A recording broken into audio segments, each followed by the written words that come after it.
So last fall, my wife Olivia and I are getting ready to go to a party, but I'm not really feeling up to it. I've been feeling kind of crappy the last few days. I've had these weird stomach pains and kind of bloated. I kind of look like I'm in my third trimester, and I've been constipated, which is weird for me. I've got to say, I just got to tell you this: I am very regular.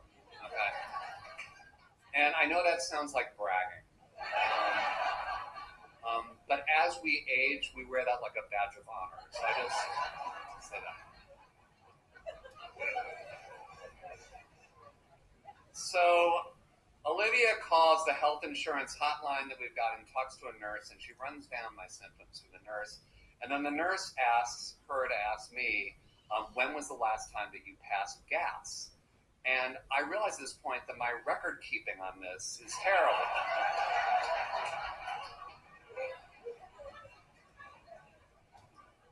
So she asks, well, was it in the last 24 hours? And I think about it, and I'm like, no, I don't think so. And so then the nurse says to Olivia, you've got to get him to an emergency room within the next 6 hours. So we go to the emergency room, and we check in at the triage unit, which I've got to say is not a reassuring name for a unit at all. It's like the worst thing to call a unit, in a way. And the intake nurse, first question she asked me is, she said, can you rate your pain on a scale of 1 to 10? And I say 6, which is a huge mistake, because at that point, an immediate sense of calm and relaxation sets in over my case, and they busy themselves with the people who said 7 through 10. You know, that's the way it works. So it takes a couple of hours. They finally x-ray me, and I'm taken to an examining room, and a doctor comes in, and this doctor is 12.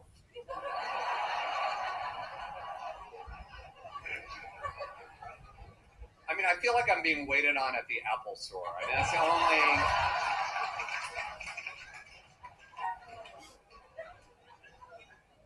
And I've got this big belly, and I say to him, doctor, I say, what's up with this? And he says, well, my diagnosis is distension. And I said, you mean my stomach is distended? And he said, that's correct. And I'm like, well, clearly I'm not dealing with Dr. House here, you know?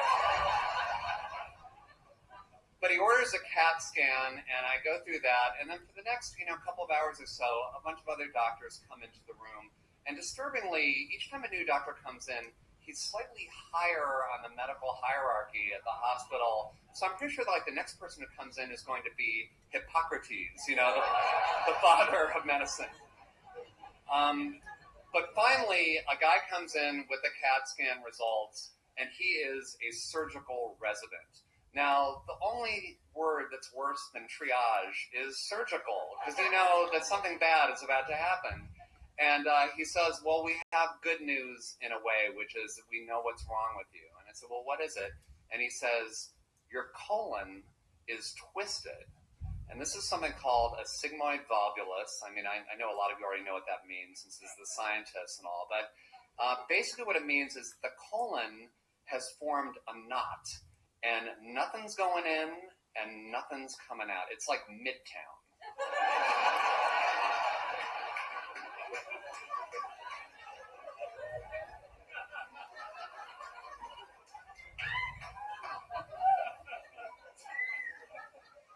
Now, my wife, Olivia, is a former journalist, and she has a knack for asking, the perfect question that just gets right to the truth of the matter.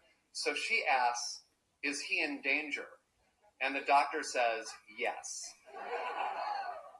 Now, I should probably say at this point that at this point in time, Olivia and I have been married for 9 months.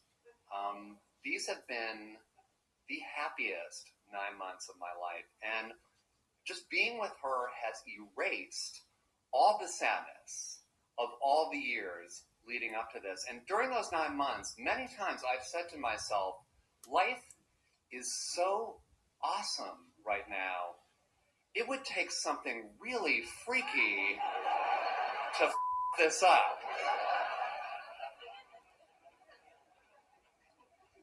So I say to the doctor, what's next? He says, well, we have two options. And the first option is one we'd rather not do, which is, he said, emergency surgery. We go in, we cut out the part of the colon that's twisted, and then we sew the two ends back together. And the reason this is not a good option is because, as you can imagine, colon is a very contaminated part of the body.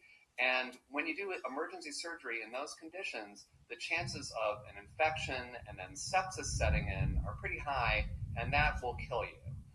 So I said, well, what's the other option? I said, well, the other option is that we take a colonoscopy tool with a camera on the end, and we just use it as a tool, and we stick it up your rectum, and we try to manually untwist your colon. And if this works, we will then spend the next couple days in the hospital just flushing out your system, getting your colon nice and sterile, and then on Friday we'll do that operation, but it will be under sterile, optimal conditions, and you'll be good to go.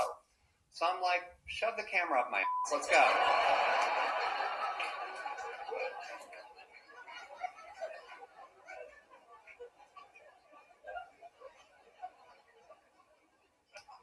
So they do it, and thank God it works. They untwist my colon. I check into the hospital. I'm in a room. They spend the next couple of days flushing out my system. And by Friday, my colon is clean as a whistle. It's unbelievable.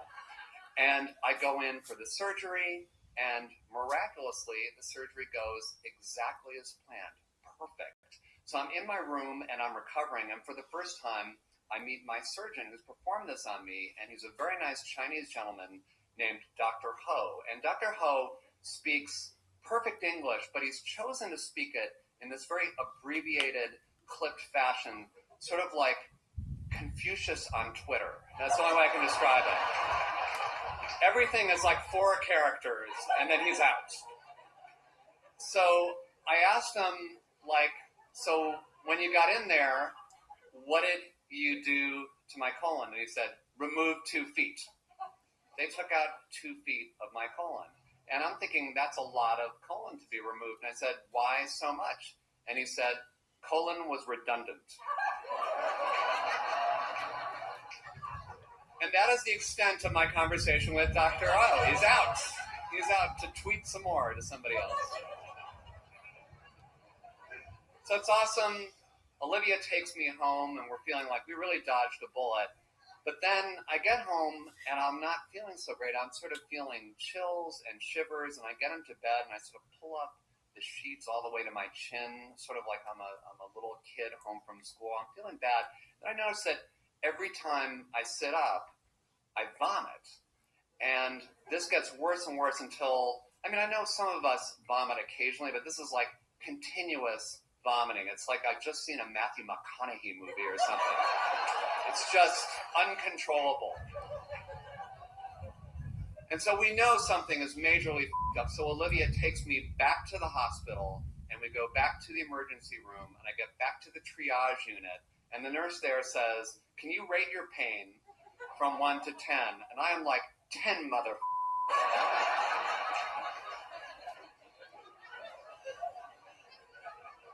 Which turns out to be the correct answer, by the way, for future reference.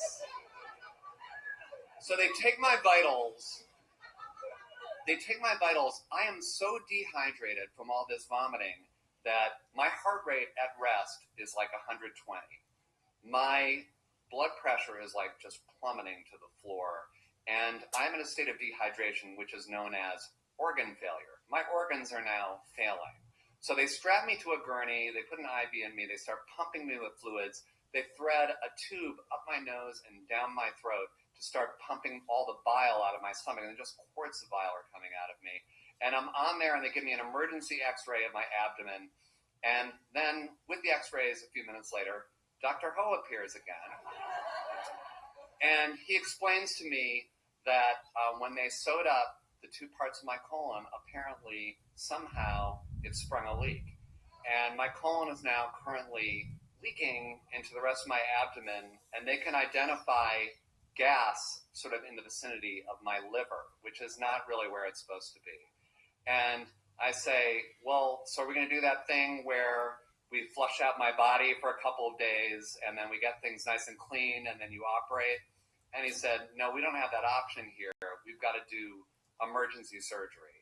Exactly what we were trying to avoid the last week, because this can kill you.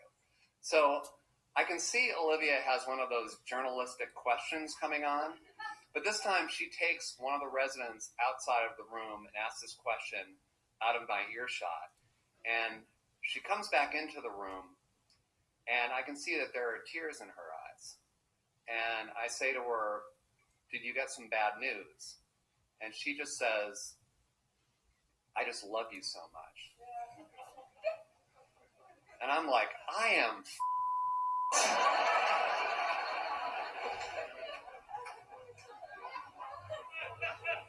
like, just bring in the rabbi right now, because I am so over.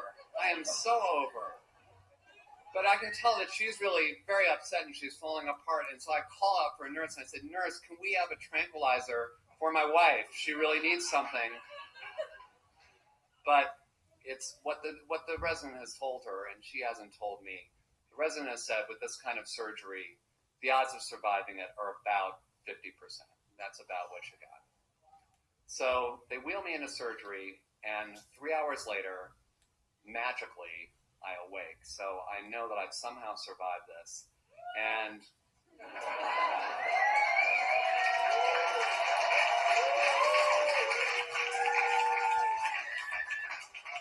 I mean, that's not exactly a spoiler. I'm here, right? I mean, come on. Woo! You weren't following this very closely. All right. So I'm recovering, and there again appears Dr. Ho, and he explains to me what they've done to me, which is that they've wrapped up my colon where they think the leak was, and they want to make it absolutely tight. So what they've done, they're taking no chances this time. They're going to give the colon a few months to heal, and the way they're doing that is they have diverted my digestive tract elsewhere. Like, what is that, like when you close the upper roadway on the GWB? I mean, what does this mean? What this means is they have taken out part of my small intestine, and it is now currently emptying out into something called an ileostomy. Dr. Ho has literally torn me a new asshole. So I'm like getting this bad news, and he tweets to me, only 3 months. Only 3 months. Then they do a reversal surgery at the end of 3 months. They put your small intestine back in, and you're good to go. So we go home. We got 3 months to live with this thing. I'm getting to the gross part. And I'm feeling like at this point that I've like totally done a bait and switch on this poor girl, because 9 months earlier when we got married, I was like healthy and robust, and now I'm like totally broken down.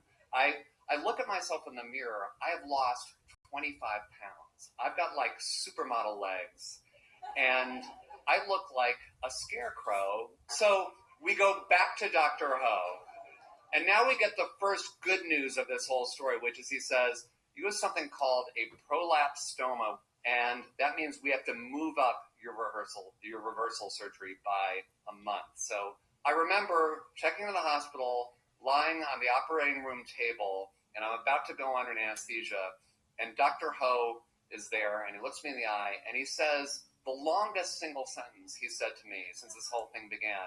He says, look, I know you've had a lot of complications with these first 2 surgeries, so I'm going to be extra careful this time.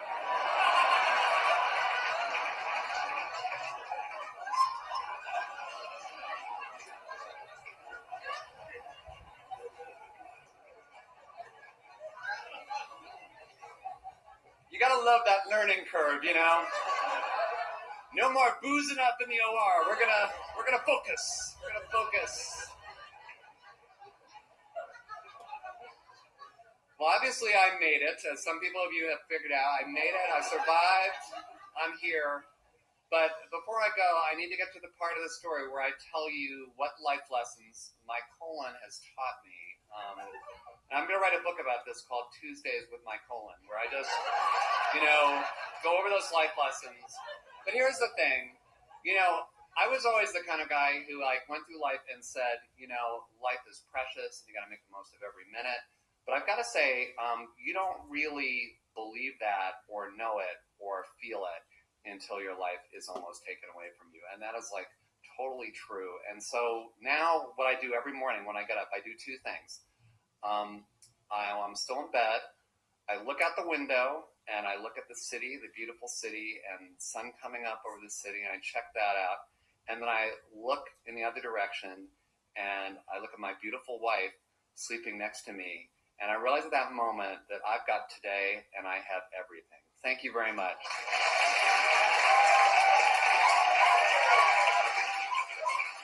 Thank you. Thank you.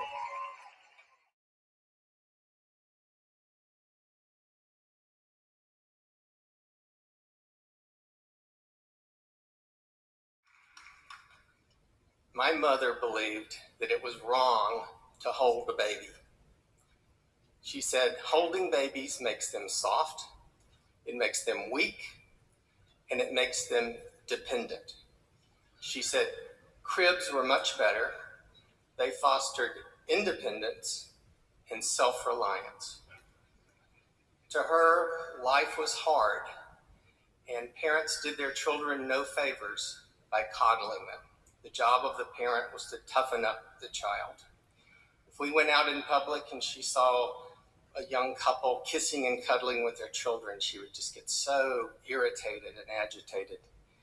If she saw them holding a baby for more than 2 or 3 minutes, she'd say, "They need to get a crib for that baby." She didn't believe in kissing either. I never saw her kiss my dad. If she kissed me, it was just a peck on the cheek, which isn't bad if you've been pecked by a chicken. That's what it felt like. But it didn't exactly feel like a kiss. What I later learned was a kiss. She thought kissing was bad for your health because it spread germs. As for my father and his side of the family, there's a very telling story about my dad's return home from World War II that pretty much says it all. He's been away for 3 years. He's anxious to get home. The war ends. He has to take this long boat ride across the Pacific Ocean.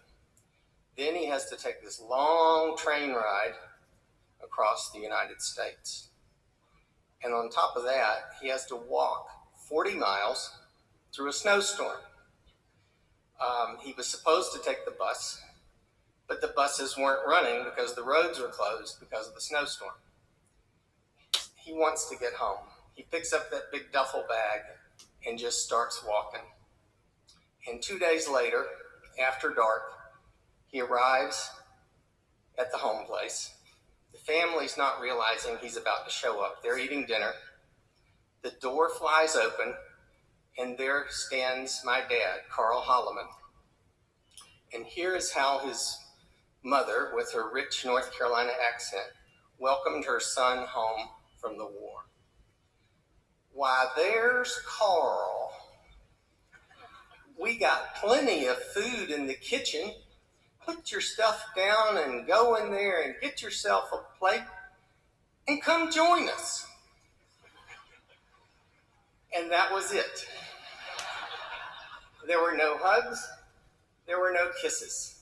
No nothing. Now, don't get the wrong impression. My grandparents had many fine qualities, but they were not the warm and cuddly type. And I think the way that affected me is that as I went through adolescence especially, I had a lot of trouble with hugs and kisses. A lot of embarrassing moments, a lot of awkward moments. And I found myself longing for this, something I couldn't even name at the time. I later learned it was warmth and tenderness. My friends, it seemed to come easily to them, not so easily to me. And I got lucky and met this wonderful woman. We got married. A few years later, we're in the delivery room. She's about to give birth to our first child. It's June 1987. The midwife turns to me. She says, "Get ready. As soon as I catch this baby, I'm handing her to you.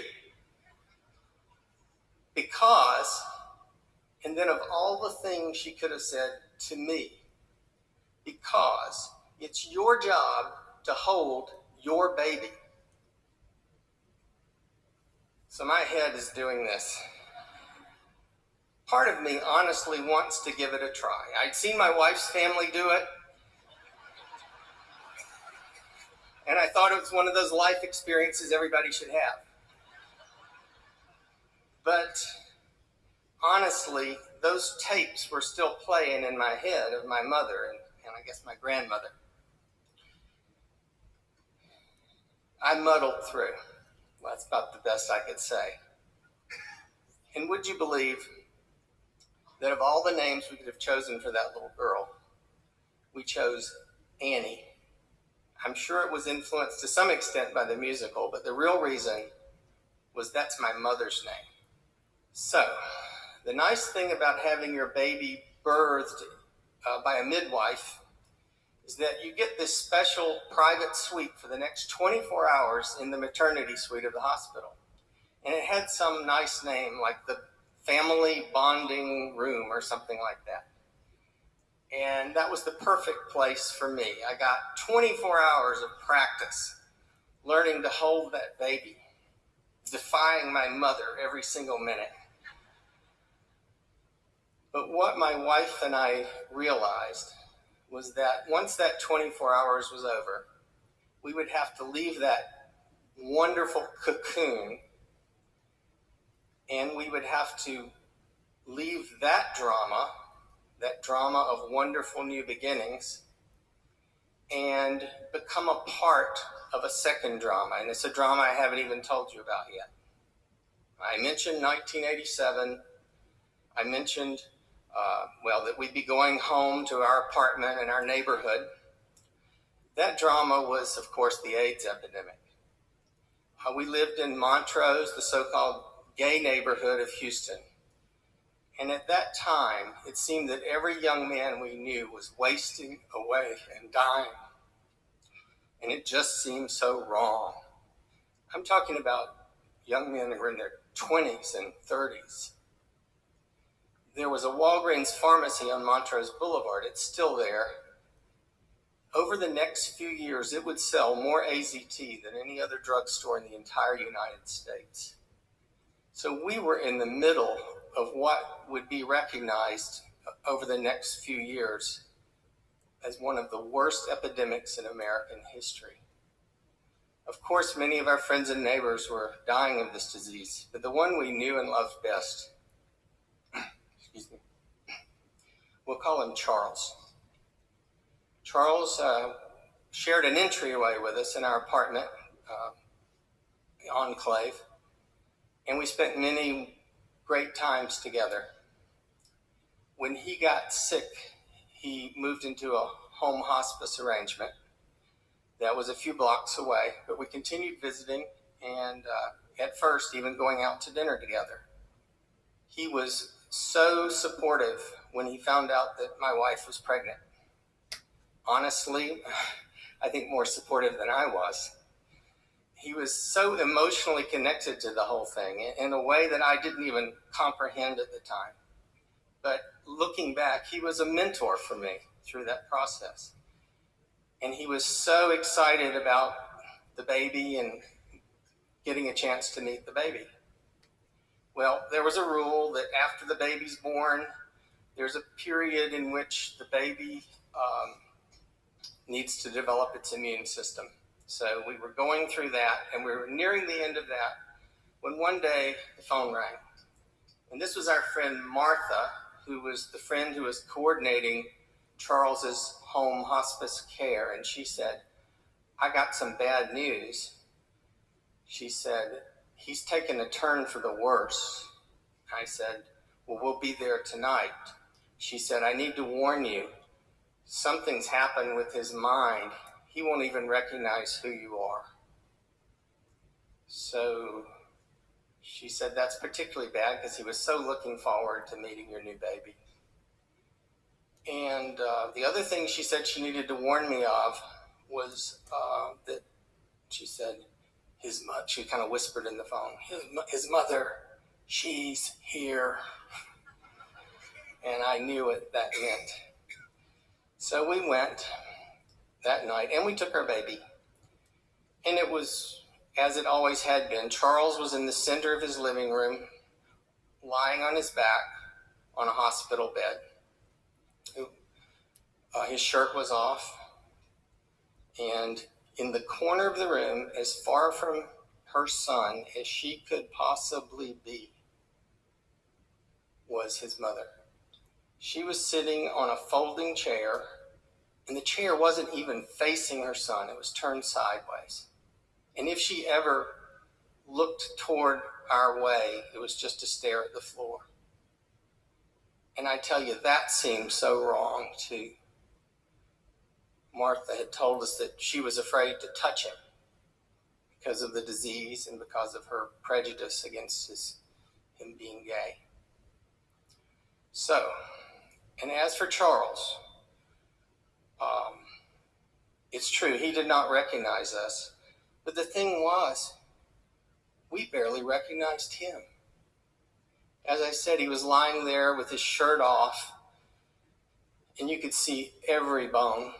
He was as skinny as a person can be and still be alive. He had these awful sores in his mouth, and breathing, every breath was a struggle. It would take about 3 efforts to raise his chest, and then it would collapse down, and you just knew it would be the last, and you kind of hoped it would be the last so he wouldn't have to suffer anymore. And as for his mind, it was clear that the Charles we knew was no longer there. He just sort of babbled. It didn't make any sense. So in a short period of time, we realized he wasn't there. So we stood around him and talked over him to each other. And after a while, though, he started doing this one thing that made some sense. I was standing there holding our baby, doing a good job, and, like this, and he would look at her out of the corner of his eye. And in time, he started looking more. And I could swear it was almost as if he was trying to flirt with her. And one by one, we started recognizing that. Our conversation ended because that was so much more interesting than whatever we were talking about. And then we got curious. What does his mother think of all this? She was sitting over there staring at the floor. Her son is sort of making this connection with our child, but she is making no connection at all. And that just seemed so wrong. By that point, the only thing I wanted to do was to hold and touch our child, and she was afraid or unwilling to do that. So my wife and I were frankly kind of offended by his mother. We felt sorry for her, but we were also offended. So we had the same idea at the same time. It just was one of those things. We took our baby. We thought, we got to do something about this. So we laid our baby face down, her chest on Charles's chest. Her face fit right in the cavity of his long neck. He was 6 foot 5 inches tall before he got sick.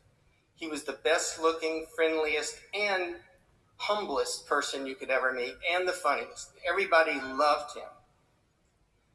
And of course now that's why we didn't recognize him.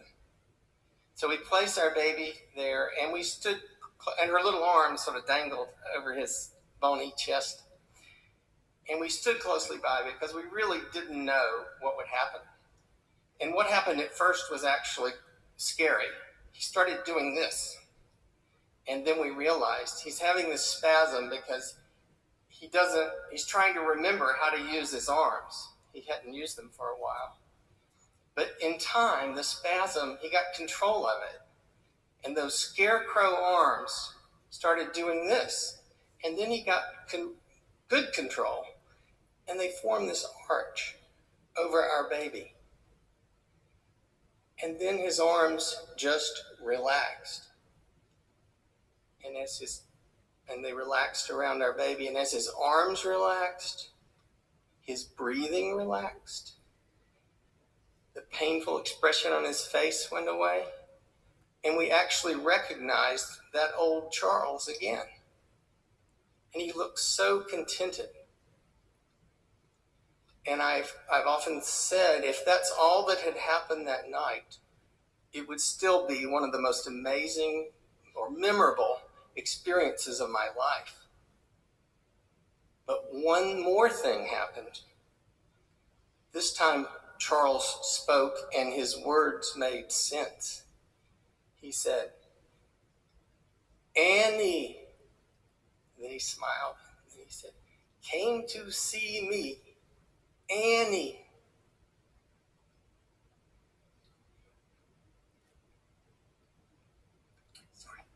So we went home that night, went to bed.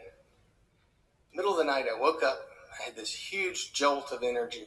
I couldn't get back to sleep. I went outside, sat on the back steps with our dogs. Sun came up, phone rang, and it was our friend Martha. Again, the same one from yesterday. And she said, "I wanted to call you earlier, but I thought I should wait till the sun came up." She said, "I wanted to let you know that at 4 o'clock, he died. Charles died." Now, I've had 30 years to think about this, and I still don't understand how a young man who has severe advanced dementia awakens out of that and has a moment of perfect clarity just hours before he dies. But I know what I believe. I'll always believe that it has something to do, sorry, Mom, with the healing power of human touch. Thank you.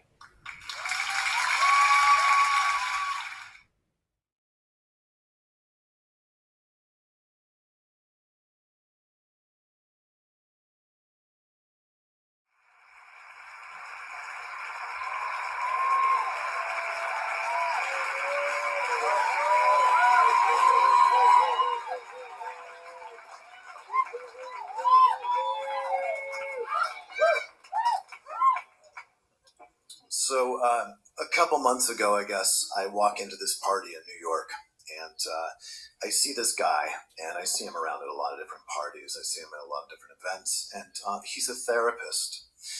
And I always go over to him and I say hello, because I gravitate towards therapists at parties. And actually, sadly, consider this progress.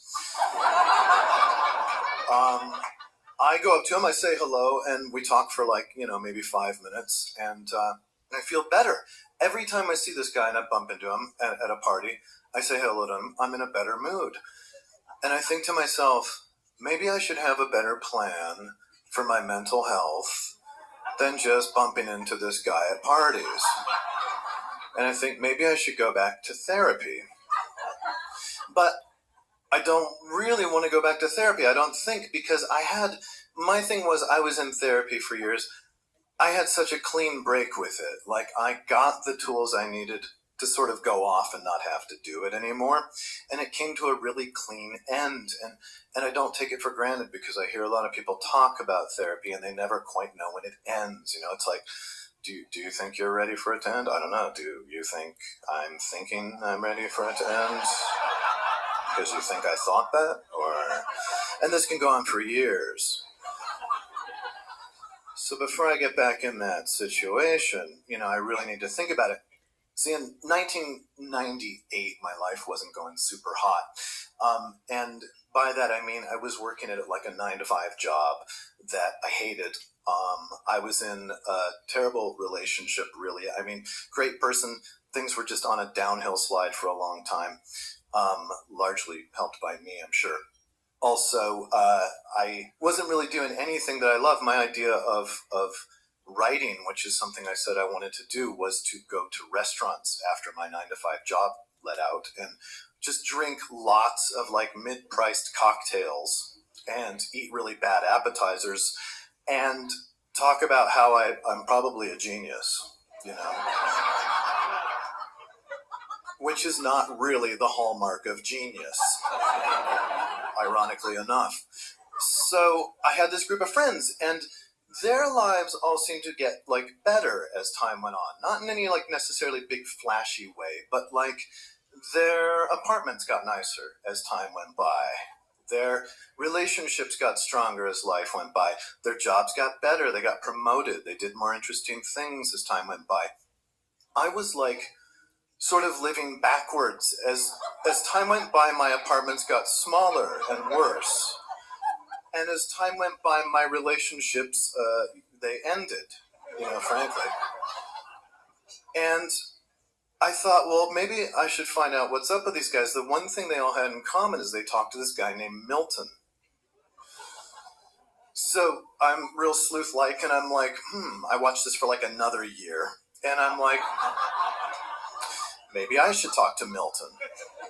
So I go, would it be weird if I talked to Milton? They go, it wouldn't be weird at all. You know, you should call him up, you know, get an appointment. So I go, great. I call this guy up. I get an appointment. I'm going to see him Fridays at 6:30. So great. I go in, I meet him. He looks like, you know, sort of like a real Southern gentleman from this other era. He's very, very lanky. He's tall. He's an older guy, gray, wears suits, real like dapper dresser. And so we start this thing, and I like the fact that he's not a therapist. He's a licensed social worker. He's a counselor, right? Which really fits with my sort of like nuts and bolts approach to this. Like, I'm not going to be laying on a Mies, you know, Van der Rohe daybed, like mumbling about luxury problems. Clearly, so this is right up my alley. So, and he has this like really sort of special sort of method. You know, it largely involves making jokes about me. And I kind of get the point through this humor. And so, you know, I talk to him about things. I go, you know, tell him, you know, whatever I'm going through. Like, because I never knew how to say no, for instance. Like, I would always just say yes. So it's like, you know, if I'm out to dinner with somebody that I can tell is trouble, and they go, you want to be in a relationship? I'm like, yes, yeah, sounds fine. Even though I'm not nuts about being at dinner with you, let's give this 1 to 3 years. And, you know, it would be like, would you like this job for this salary? And I'd think, how the hell am I going to live on that in New York City? And I'd go like, yes, thank you very much. You know, that'll be fine. So I was telling Milton about this one time, and he goes, oh, well, have you ever read 1,000 Times No? And I'm thinking, oh, God, here comes like the cheesy self-help book assignment, right? But I want to be like willing and get my life together and all that shit. So I'm like, oh, gosh, you know, I haven't read that, but I'm really willing to get a copy and check it out. And I go, I will definitely buy one. I'm thinking like, no. And he goes, oh, hang on, I think I've got a copy in the other room. And I'm like, fuck, terrific. Like, all right, great. So he comes back with this 8.5 by 11 sheet of paper, and it just says no 1,000 times on it. And he's like, thought this was pretty funny. And I kind of thought, I think I like this dude. Like, this is going to work. I told him, I was telling him like something about a terrible week I had, and I was like, you know, this isn't going great. My job sucks, blah, blah, blah, blah, blah. And he goes, how many beers did you have this week? And I'm like, well, I mean, I get what you're saying. It wasn't a total write-off. Like, I got to have some beers, you know, like, I get it. Don't be negative, you know. So I was like, well, yeah, it's true. I did get to have some beers. And then I was like, oh, wait a minute. Are you saying there's like a link between my drinking and things not going well for me? And he leans back and he goes, well, you're part Irish, your last name's Kennedy, and all your heroes are writers, so let's just keep an eye on it.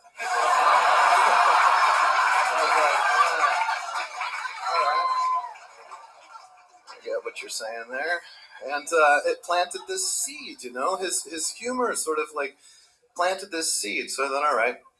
And I had been writing things, they were terrible. They were, as the time went by, they were mostly like very not commercially viable things, very short things on the internet. Like I wrote a piece called rejected riddles by depressives, you know, and what I would have said to Sylvia Plath had I been her boyfriend.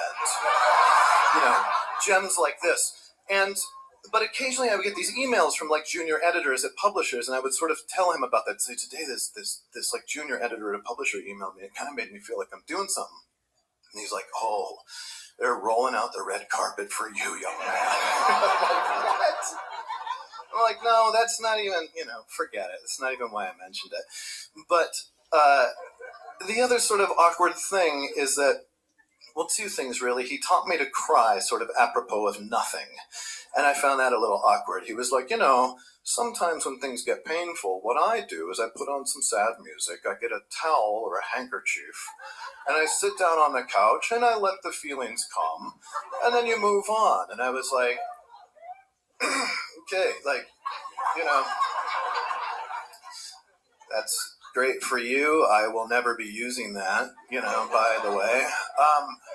And he also had this weird thing with his humor. He started getting into stand-up comedy at age 65, which made for a weird relationship sometimes, because he'd like finish this session where you're talking about all this stuff, and he would go like, well, you know, I'm afraid we're out of time, but if you got 5 minutes, I'd like to show you this DVD of the set I did at Caroline's on Tuesday.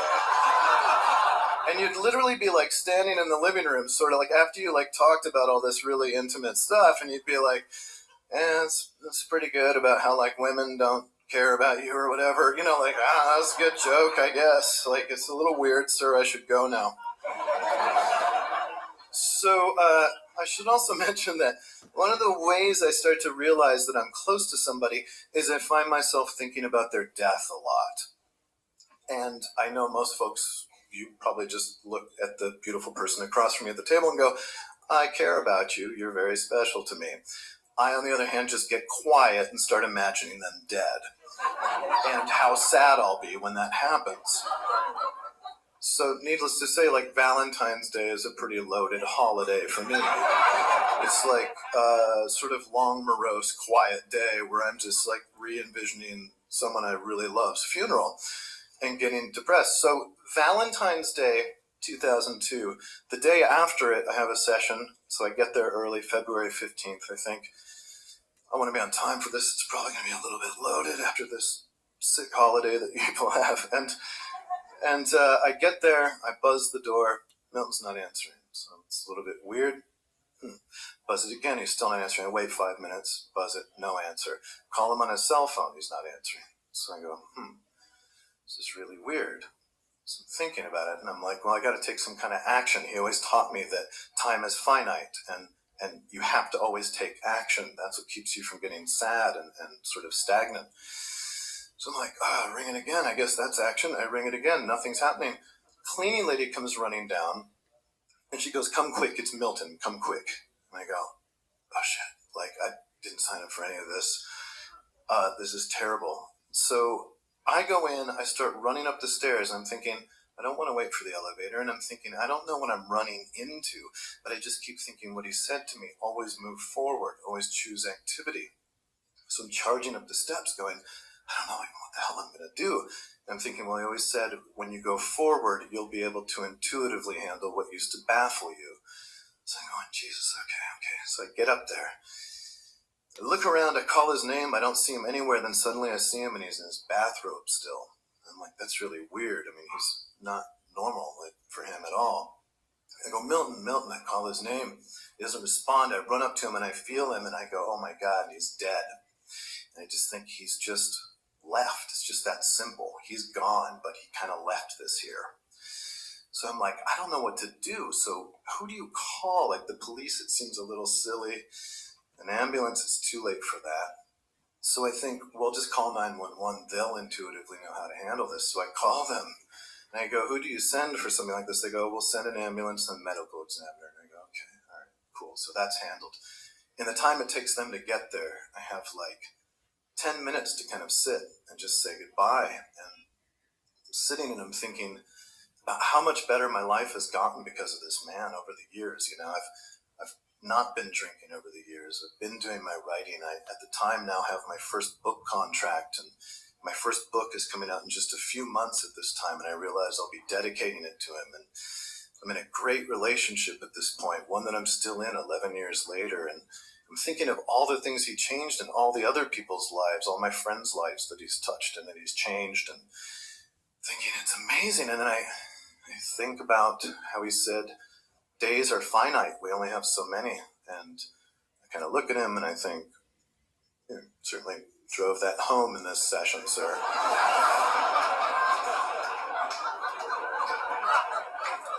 The medical examiner comes, and I say one final goodbye, and I take off. And for the week after that, I was numb. I didn't really feel anything, and this kind of surprised me. But like a week later, I'm in the apartment, and something's happening. I'm going, oh, like he's not coming back. There's not going to be any more Friday nights at 6:30. He's totally gone. And I'm like, oh no, I'm having like feelings. Oh no, okay. Oh, right. You told me what to do. So I go into the bathroom, I get a towel, okay. Get a towel. I'll sit on the edge of the couch. He's like, oh, right. Music. You have to put on like sad classical music. I don't have any sad classical music. I look through my CDs, it's all pretty much punk rock.